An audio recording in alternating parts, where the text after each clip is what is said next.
Vitiligo affects 1 in 100 people around the world, and a Tampa-based nonprofit is working to raise awareness and build support. The 4th annual Vitiligo Awareness Walk is coming up later this month.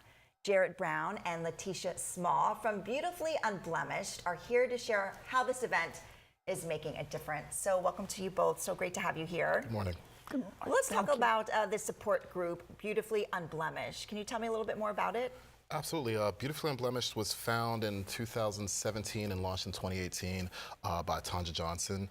She, like many of us, came down with vitiligo and didn't quite know what to do, where to go, sought community and answers, and now it's grown to amass large events. We just had a huge event in Tampa where we had over 250-something participants. Wow. We had some celebrities come out, and it's more than just support.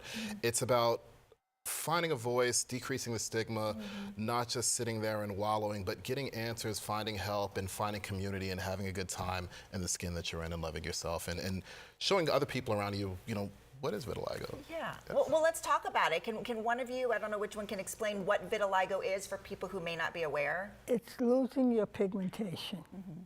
And there's no reason why as of yet. And it's an immune system problem, really. And it's popular more than people know. And it's not whereby you can catch it. So if you touch me, no, it won't happen to you. And a lot of people are afraid because they believe that, what she has, I could get. But you're not going to get it. And in most times, I feel people will look rather than say, what's that? But I have to experience one thing, tell you about one thing that happened to me. I was in Publix, and this little boy, when you check out, he was trying to figure out what candy he wanted. And he happened just to turn his head and look up at me, and he says, "You're chocolate and vanilla."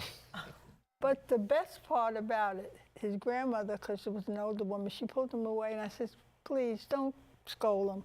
I said, he said what he saw.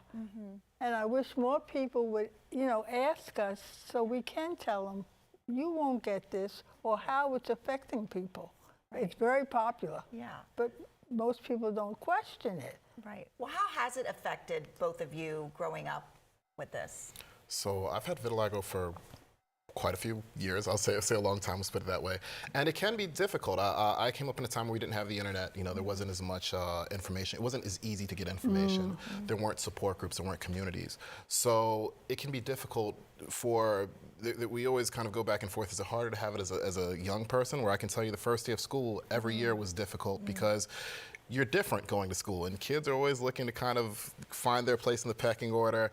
But then at the same time, as you get older, if you're older and you come down with vitiligo, because it can happen at any time in your life, you've already established your identity, who you are, your sense of style, your fashion, and then that can also, imagine if, I always tell people, imagine you wake up with a big pimple on your first date or a big day out, or that's something you have to wear around, and people have to see it and go with that. So for some of us, it can be very, very difficult, but some of us, we learn to, and some people inherently just see it as a point of pride, something they're happy about. It's their way of being unique and different. Yeah, and so there's a walk coming up that we want to let people know about, and it's to bring awareness, to get people together, to raise money as well. Absolutely. Can you tell me a little bit more about the walk?